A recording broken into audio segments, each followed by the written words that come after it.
Welcome back, ladies and gentlemen, to Talking Sports. And as this segment, we're going to get down on some money today because it is Preakness, ladies and gentlemen. The Kentucky Derby is 2 weeks behind us. And today our focus upon the Preakness because despite how bad the Derby was, the whispers among everybody today is this is a race you can make money on. And Kip, I want to talk to the horse whisperer, the expert on this subject.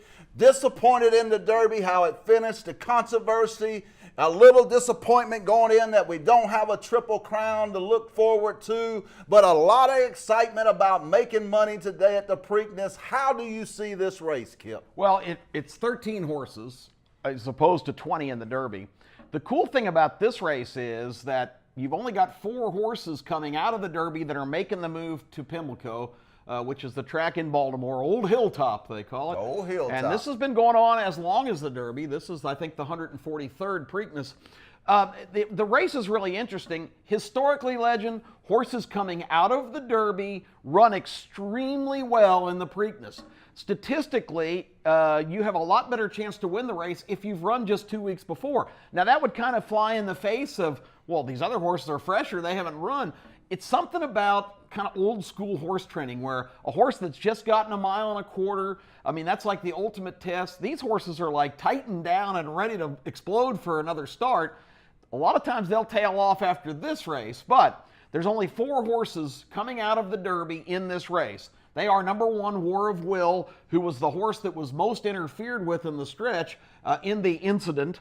The 4-horse Improbable of the Bob Baffert stable, he ran 5th but was moved up to 4th by the disqualification.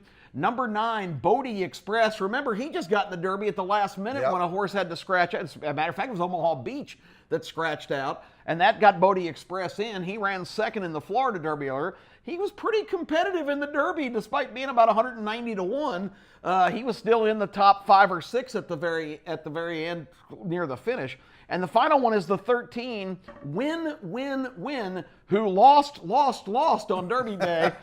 His trainer and jockey said he did not like the mud and slop at all. So maybe Win is a sleeper. So that's basically the setup. You've got 4 horses coming out of the Derby with a bunch of new shooters, a lot of horses that we've already seen before, and a couple of new ones that we haven't, like the 3-horse Warriors Chase, who has dazzled in Arkansas. He's completely come out of nowhere, and some people actually like him at 12 to 1.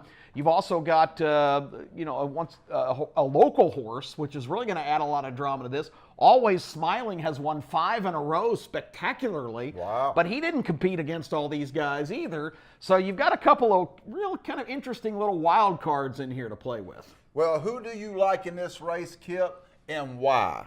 Well, you know that Jerry Falwell started a university, and it's great of what he's on. I'm going to start one basing a religion around the Ortiz brothers. Okay. I've talked about the Ortiz brothers here a lot of times, how good these young guys are as riders. They pick up the 2, Bourbon War, who was a Florida closer, who ran his best race in the Fountain of Youth Stakes, ran 4th in the Florida Derby. He didn't have enough points to get in Kentucky, so he's sitting on a big race. And also another horse I've talked about here on the show before from the West Coast, another Twist of Fate. He's number 12.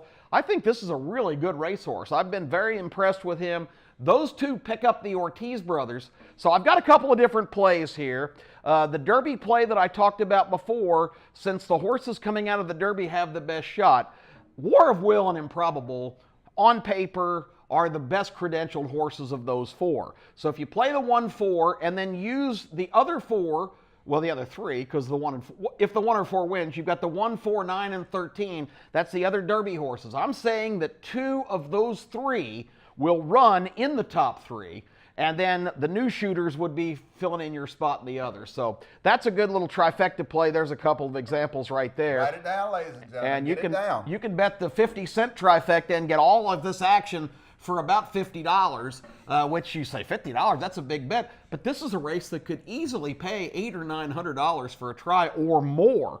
So get on board there. And I've got the Ortiz play. You got to have the Ortiz play. Got to have the Ortiz play. I love the Ortiz brothers. So use the 2 and the 12. with the 1 and the 4, War of Will and Improbable. You can do that in exactas, or you can play some trifectas, but that's Kip Keefer's winning formula on this year's Preakness. Now, what will the weather condition be, Kip? And who is a horse that may surprise, just like in the Derby, and ruin all that like it happened in the Derby? Well, you know, you're talking about Country House, who's not running. He came up with a little bit of an illness, and they decided to err on the side of caution here and not run him in the race. But Country House was not a big surprise to us here on Talking Sports. No, we talked about him for several weeks, Rockhouse. that if he ever got his mental game together, he could be a formidable runner. He was a psycho, but in the Derby it came together for him. As much as all the other horses in the Derby hated the slop, Country House acted like he Loved it. loved it. Loved So the mud. that was consistent with his Used to erratic it. personality. He's not in here. Of course, Maximum Security's passing up on this race. He's got a Back in prison. slight injury. Yeah, well, he's in lockdown after his transition. Couldn't run a clean race. We let you out in public, and this is what you do. Yeah, they also suspended his jockey, Luis Saez, which I thought was a little severe. But anyway, if you're really looking deep for a sleeper in here, I'm going to go with the 5, Owendale, who came from the clouds to defeat the Lexington Stakes field at the Keeneland race.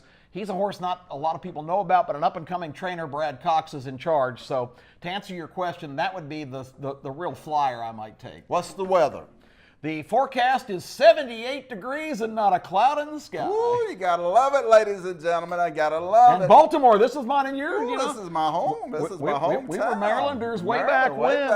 Back with Brooks Robinson. You know, they and sing Frank My Old Robinson. Kentucky Home at the Preakness. You know what they sing at the Derby?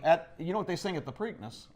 Maryland, My Maryland, which is a lovely song, but it's the same tune as Christmas Tree, My Christmas Tree. What's up with that? Who stole who? Hey, don't talk about my Maryland. Don't talk about my state. Anyway, I don't understand that. How can that be the same tune? Somebody is guilty of larceny. We got one more segment to go, so stay with us. We got some chicken dinner winners coming up. Awesome.